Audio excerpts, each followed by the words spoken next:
We're here in Citrusdal, South Africa, with Garrett at ALG Farms. We're in a Nordica orchard, 5.5 metre spacings by 2.5, is that right, Garrett?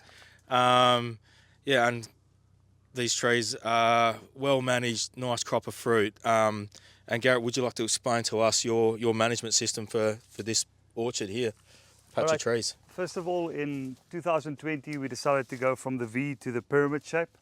The idea about the pyramid shape is having about 60-65% of your crop at the bottom and 30% at the top. As you can see, we're still struggling with a lot of poles, which we cut them off every year, but you can't cut off too much, maybe maximum 2 a year, otherwise you stimulate too much vegetative growth. So basically the idea is to have a very complicated tree.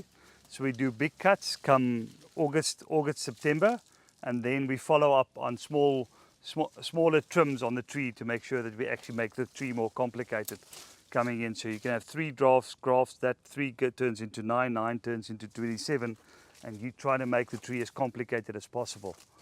The biggest concern about these trees is basically hanging over branches, which blocks the trees. So the idea is your bottom third, you've actually come some shoots from the bottom third.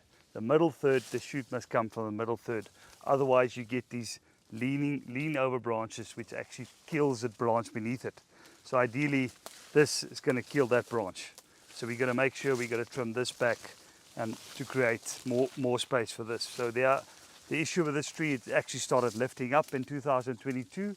So we've brought the filtered sunlight down and making sure, and as you can see, these type is definitely enemies of what you want, because as soon as there's fruit on, it will lie and start blocking most of it. So which should have been taken care like that. So we do it till end of March, and then we stop for the crop, and after the crop we'll come back in again to make sure we do prune. This year we'll probably take off another 2 or 3 big poles, or 1 or 2 per tree, making sure we don't have these dominant poles sticking out. And as you can see, the fruit at the top is not the best quality. If you look carefully, you see a small out of season crop that's got to do with a massive hailstorm we received in February. Had a lot of nitrogen on the ground, which produced a bloom, and with our current warmer climates we've actually set the crop, which is a bad thing. We'll take it off as soon as we've picked off. So can you please grab one of those poles that you're going to perhaps talking about in there? So you're probably going to have to pick one or 2 here. You're going to look for your dominant one. For me, this looks like the dominant one, so I will go after that one. So you just take one only, not all of them? No, then otherwise you completely send it into a vegetation growth. It won't bloom, and you'll have to prune for the rest of your season till the next crop. So there might be about 5 poles up there at the moment. So you just take one each year and keep on at it year after year. We try to make it more manageable, where now it's still hard pruning, but once you get your trees in shape, this farm is very well pruned in the V shape. So it took us a longer while to get your crop, because you had to establish your central line and then build on top of that. Where farms we recently acquired wasn't that one pruned, so that took us 2 years to get into shape, and it was actually a lot easier. This took us longer, and we started now we can start pruning, not just shaping. And firstly, describe these trees the way they used to look, and how many years did it take you to bring them into this condition? So our biggest concern here was these types of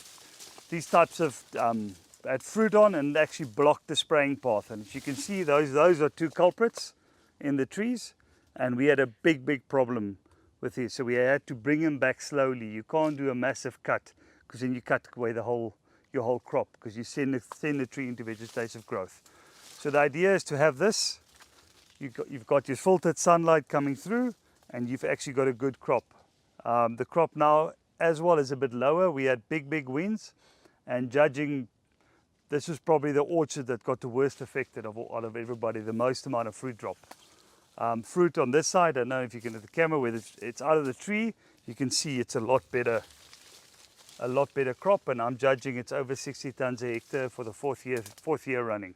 So that's quite good. And what kind of tonnages were you getting before, when it was just a congested? No, it was too young. It was under 50, yes. But I don't think it was that fair.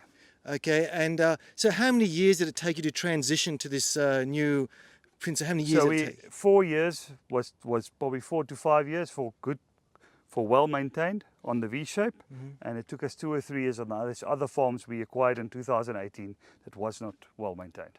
So it took you about 3 to 4 years Yeah.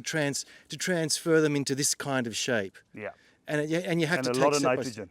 A lot of nitrogen. Okay. So with these V's, did you just cut back the limbs to make them flat and then let them start regrowth and then manage the water if shoots? you've got a V shape here, you don't have a lot of foliage here. Yep. That V actually blocks a lot of the sun. Yep. So we had to develop this foliage here and also develop central leaders, because in a V shape there's really nothing.